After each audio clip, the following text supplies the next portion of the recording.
Study IQ IAS, अब तैयारी हुई अफोर्डेबल। नमस्कार दोस्तों, आई एम श्योर कि आप में से जितने भी लोग ये वीडियो देख रहे हैं, आपके कोई ना कोई फ्रेंड होगा, कोई ना कोई रिश्तेदार होगा जो कि फॉरेन में गया होगा लोन लेकर पढ़ाई करने। तो एक बहुत बड़ी समस्या है कि भारत के अंदर जो टॉप यूनिवर्सिटीज हैं, विश्व की जो सबसे प्रचलित यूनिवर्सिटीज हैं, भारत में उसका प्रेजेंस आपको देखने को नहीं मिलता है। लेकिन यहां पर एक बहुत बड़ी क्रांति आ सकती है। भारत सरकार के द्वारा ये जो फैसला लिया गया है कि फॉरेन यूनिवर्सिटीज के जो ब्रांचेस हैं वो अब भारत के अंदर भी अपने कैंपसेस को खोल सकते हैं। ये आप देख सकते हो, UGC unveils draft norms to allow foreign universities to set up campuses in India. तो इसको डिटेल से जानेंगे कि एग्जैक्टली है क्या, रूल क्या कहता है, यहां पर भारतीय छात्रों के जो इंटरेस्ट है उनको कैसे प्रोटेक्ट किया जाएगा, क्या सरकार ने फॉरेन यूनिवर्सिटीज को कुछ रिलैक्सेशंस दिया है। काफी कुछ जानने को इस वीडियो के अंदर। चलिए आगे बढ़ते हैं, लेकिन उसके पहले ध्यान रखिएगा, अगर आप यूपीएससी प्रीलिम्स का एग्जाम दे रहे हैं 2023 का, जो कि 28 मई को होने वाला है, तो इसके लिए एक स्पेसिफिक बैच लॉन्च किया गया है स्टडी IQ के द्वारा। लेकिन यह बैच के अंदर एनरोलमेंट कराने का आज आखिरी डेट है। जी हां, 7 जनवरी को आज आखिरी डेट है। या फिर अगर आप यूपीएससी 2024 के लिए पूरा प्रिपरेशन करना चाहते हो, प्रीलिम्स और मेंस की पूरी तैयारी करना चाहते हो, तो इसके अंदर भी आज आखिरी डेट है एनरोलमेंट कराने का। आपको हमारे वेबसाइट, ऐप या फिर कमेंट सेक्शन में इसका लिंक मिल जाएगा, वहां पर जाना है और कोड इस्तेमाल करना है अंकित लाइव, ताकि ये पूरा कोर्स सबसे कम दाम पर आप ले सकें। चाहे आपको एनसीईआरटी चाहिए, कोई भी चाहिए, सिर्फ आप वहां पर जाकर कोड इस्तेमाल करिए अंकित लाइव, ताकि आपको मिनिमम दाम में मिल जाए। इसके अलावा और अगर आपको एमसीक्यूज अटेम्प्ट करना है तो मेरे इंस्टा पेज पर जा सकते हैं, वहां पर स्टोरीज में जितने भी एमसीक्यूज हैं उसको आप अटेम्प्ट कर पाएंगे। चलिए शुरुआत करते हैं और सबसे पहले देखते हैं एग्जैक्टली अभी हुआ क्या। देखिए, सेंट्रल गवर्नमेंट के द्वारा अभी जो रिसेंटली डिसीजन लिया गया है, इसकी वजह से जो फॉरेन यूनिवर्सिटीज हैं, जो विदेशी विश्वविद्यालय हैं, उनका डोर भारत के अंदर ओपन कर दिया गया है। मतलब कि वो अपने कैंपसेस को भारत के अंदर भी सेटअप कर सकते हैं। आपको पता है कि भारत के अंदर एक बड़ी आबादी है जो कि क्वालिटी एजुकेशन को चाहती है। ऑल्दो भारत में कई सारे जो ऐसे IITs हो गए, IIMs हो गए, कुछ चीजें तो हैं, लेकिन अभी भी बहुत ज्यादा रिक्वायरमेंट है क्वालिटी एजुकेशन की। तो थर्सडे को क्या हुआ कि जो यूजीसी है, जो हायर एजुकेशन को रेगुलेट करती है, यूनिवर्सिटी ग्रांट कमीशन, उन्होंने एक ड्राफ्ट रेगुलेशन जारी किया है। अब ये ड्राफ्ट रेगुलेशन आप पढ़ सकते हैं उनके वेबसाइट पर जाकर, और अगर आपको कोई कमेंट करना है, फीडबैक देना है, तो आप इस मेल आईडी पर फीडबैक दे पाएंगे और 18 जनवरी तक आप ये फीडबैक दे सकते हैं। और इस मंथ के एंड में, जनवरी के एंड में, जो यूजीसी है वो इसका प्रॉपर जो नोटिफिकेशन है, रेगुलेशन है, वो यहां पर फाइनली जारी कर देगी। तो अब क्वेश्चन आपके मन में सबसे पहला आएगा कि क्या ऑक्सफोर्ड, हार्वर्ड जैसी जो बड़ी बड़ी यूनिवर्सिटीज हैं, क्या भारत में इनके कैंपसेस खुलने वाले हैं? देखो, टेक्निकली अगर हम देखें, जो सरकार ने किया है उसकी वजह से तो आप कह सकते हो कि हाँ, खुल सकते हैं। लेकिन क्वेश्चन ये है कि क्या ये जो यूनिवर्सिटीज हैं वो क्या खुद भी इंटरेस्टेड हैं कि नहीं? क्योंकि भारत ने तो अपने दरवाजे खोल दिए हैं, लेकिन क्या ये यूनिवर्सिटीज इंटरेस्टेड है कि नहीं, ये भी तो एक बहुत बड़ा प्रश्न है। क्या उनको लगता है कि भारत के अंदर एक बड़ा मार्केट है जो इतना रुपए पे करेगा? क्योंकि आसान नहीं है, उनकी जो फीस स्ट्रक्चर वगैरह होते हैं वो काफी हाई होते हैं। तो क्या वो भारत में जब आएंगे तो क्या उतना ही फीस स्ट्रक्चर रहेगा? क्या वो भारत में अपने कैंपसेस को ओपन करेंगे?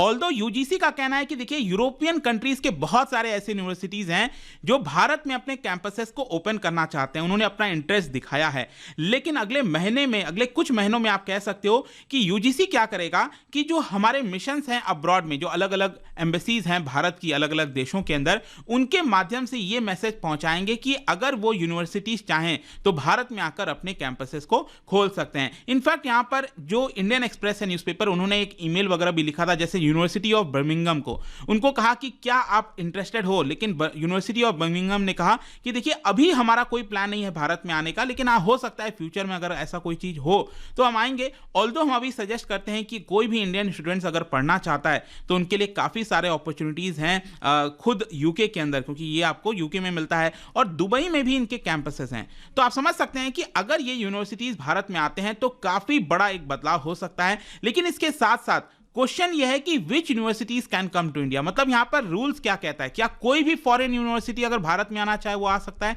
देखो, ऐसा नहीं है।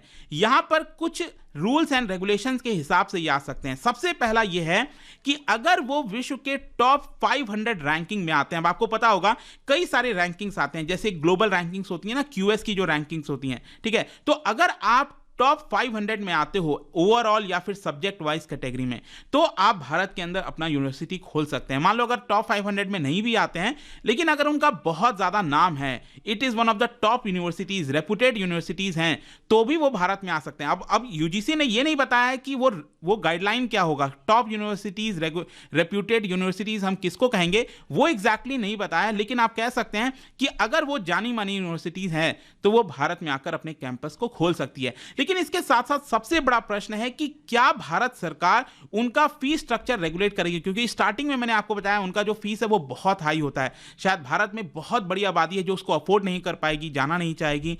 तो अभी मैं आपको बता दूं कि सबसे बड़ा प्रॉब्लम अभी तक यही हो रहा था फीस स्ट्रक्चर को लेकर।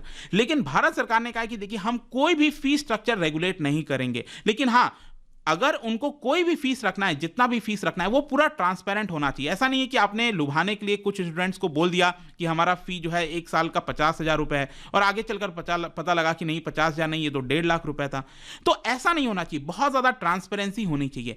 फॉरेन यूनिवर्सिटीज़ के पास पूरी तरह से फ्रीडम होगा, वो अपना फीस स्ट्रक्चर क्या रखना चाहते हैं, एडमिशन का क्राइटेरिया क्या रखना चाहते हैं, ओवरसीज स्टूडेंट्स के लिए, भारत के स्टूडेंट्स के लिए, मतलब सरकार इसके अंदर दखल बिल्कुल भी नहीं करेगी। और इसके साथ साथ आपको पता ही है कि भारत में एक और जो बड़ा मुद्दा है वो है रिजर्वेशन का मुद्दा। अगर कोई मान लो शेड्यूल्ड कास्ट, शेड्यूल्ड ट्राइब्स के लिए, ओबीसी के लिए अगर कोई रिजर्वेशन आता है, क्या यहां पर भी फॉलो किया जाएगा? नहीं, बिल्कुल नहीं। यहां पर सरकार ने कहा है कि हम इस तरह का कोई भी मैंडेटरी जो रिजर्वेशन के क्राइटेरियाज हैं वो आप पर नहीं थोपेंगे। लेकिन जैसा मैंने बताया, सब कुछ इन यूनिवर्सिटीज का ट्रांसपेरेंट मैनर में होना चाहिए। ऑल्दो यहां पर जो यूजीसी के चेयरमैन है उनका कहना है कि देखिए जरूरी नहीं है कि फॉरेन यूनिवर्सिटीज अगर भारत आए तो उनका फीस स्ट्रक्चर ज्यादा हो, क्योंकि वो भी तो यही चाहेंगे ना। अगर वो भारत के अंदर कैंपस खोल रहे हैं तो वो चाहेंगे कि ज्यादा से ज्यादा स्टूडेंट्स उनके कॉलेज में जाए, उनके यूनिवर्सिटीज में जाए, तो वो ऑटोमेटिकली क्या करेंगे, फी को कम रखने की कोशिश करेंगे। और साथ ही साथ वो कई सारे जो स्कॉलरशिप है वो भी दे सकते हैं, जैसे कि कई सारे डोनेशंस इन यूनिवर्सिटीज को आता है, तो अगर वो चाहें तो यहां पर उन डोनेशंस के माध्यम से जो स्कॉलरशिप होता है वो स्टूडेंट्स को प्रोवाइड कर सकते हैं। अब यहां पर क्वेश्चन ये है कि आखिरकार भारत की आजादी को इतने वर्ष हो गए, तो फाइनली अब जाकर यह डिसीजन क्यों लिया गया? क्या पहले इस तरह का कोई प्रयास नहीं हुआ था? तो लेट मी टेल यू, पहले भी इस तरह की कोशिश की गई। पहले जो यूपीए की सरकार थी उसमें भी कोशिश किया गया, लेकिन पहले सारे अटेम्प्ट्स फेल हो गए थे। सबसे बड़ा प्रॉब्लम है हमारे देश के अंदर पॉलिटिक्स। मतलब कि अभी तक क्या था कि कोalition गवर्नमेंट चल रही थी, 2014 तक आपने देखा। फिर 2014 के बाद प्राइम मिनिस्टर नरेंद्र मोदी की सरकार बनी, एनडीए की सरकार बनी।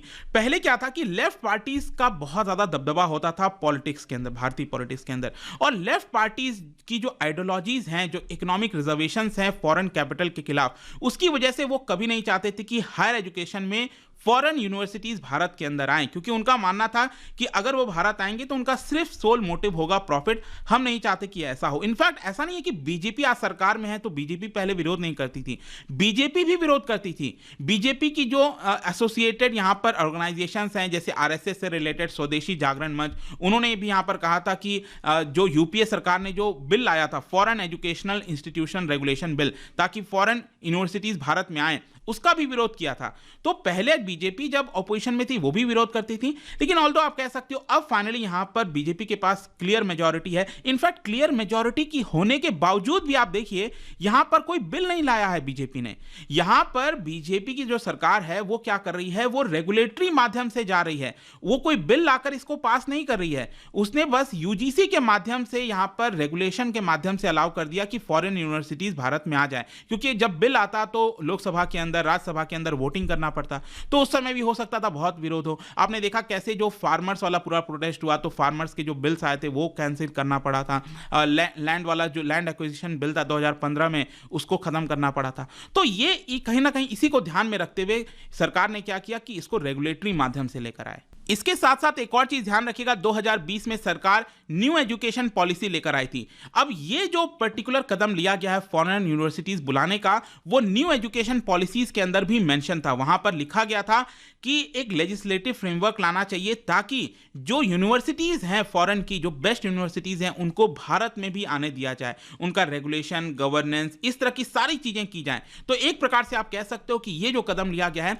वो न्यू एजुकेशन पॉलिसी का जो एक एम था उसको भी पुश करता है। इसके साथ आपके मन में क्वेश्चन आ सकता है कि क्या इंडियन स्टूडेंट्स के इंटरेस्ट का क्या होगा, क्या उनको कोई सुरक्षा दी जा रही है? अगर फॉरेन यूनिवर्सिटीज भारत में आकर कुछ चीटिंग करती हैं, कुछ भी होता है तो तब क्या होगा? देखो, इसके लिए यूजीसी के पास कई सारे पावर्स होंगे। यूजीसी कभी भी फॉरेन यूनिवर्सिटीज के जो कैंपस हैं भारत के अंदर, उसमें जाकर इंस्पेक्ट कर सकती है। कभी भी जाकर कुछ भी चाहिए वो वहां पर जाकर चेकिंग कर सकती है। इसके साथ साथ भारत में आपको पता है एंटी रैगिंग हो गया, क्रिमिनल लॉज हो गए, कई सारे जो लॉज हैं वो भी इन यूनिवर्सिटीज के ऊपर लागू होंगे, ऐसा नहीं कि वो लागू नहीं होंगे। इसके साथ साथ अगर कोई भी प्रॉब्लम होता है, अगर भारत के खिलाफ कोई चीज होता है यूनिवर्सिटीज के अंदर, तो उनके ऊपर पेनल्टी लगाया जा सकता है। इनफैक्ट उनको सस्पेंड भी किया जा सकता है, उनको बोला जा सकता है कि आप अपने यूनिवर्सिटीज को बंद करके वापस चले जाओ। और इसके साथ साथ एक और जो इंपॉर्टेंट स्टेप लिया गया है ताकि फॉरेन यूनिवर्सिटीज भारत के अंदर आ सकें, वो ये है कि पहले क्या होता था कि मान लो ऑक्सफोर्ड है, ऑक्सफोर्ड ने अपना कैंपस भारत के अंदर खोला,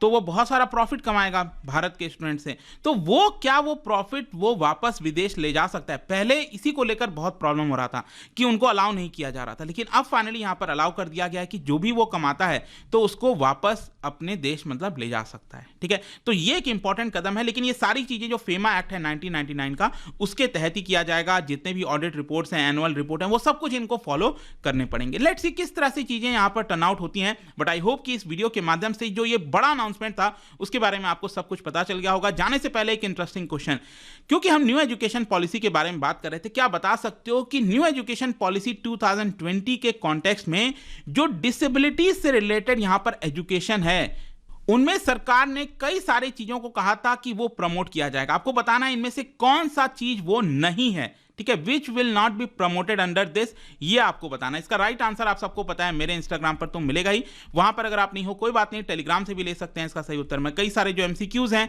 वो यहाँ पर स्टोरीज में डालता रहता हूं। बाकी अगर आपको पीडीएफ चाहिए तो टेलीग्राम पर आइए, अलग अलग सोशल मीडिया पर आप जुड़ पाओगे। और जैसा मैंने बताया, यूपीएससी की अगर आप तैयारी कर रहे हैं दोस्तों, प्रीलिम्स का एग्जाम दे रहे हैं इस साल या फिर अगले साल पूरे यूपीएससी का एग्जाम देना है, then go for the courses Study IQ ने लॉन्च किया है। Use the code Ankit live, सारे लिंक आपको कमेंट सेक्शन में मिलेंगे। आई होप कि वीडियो आपको पसंद आया होगा। मिलता हूं आपसे next time, till then thank you very much, see you soon.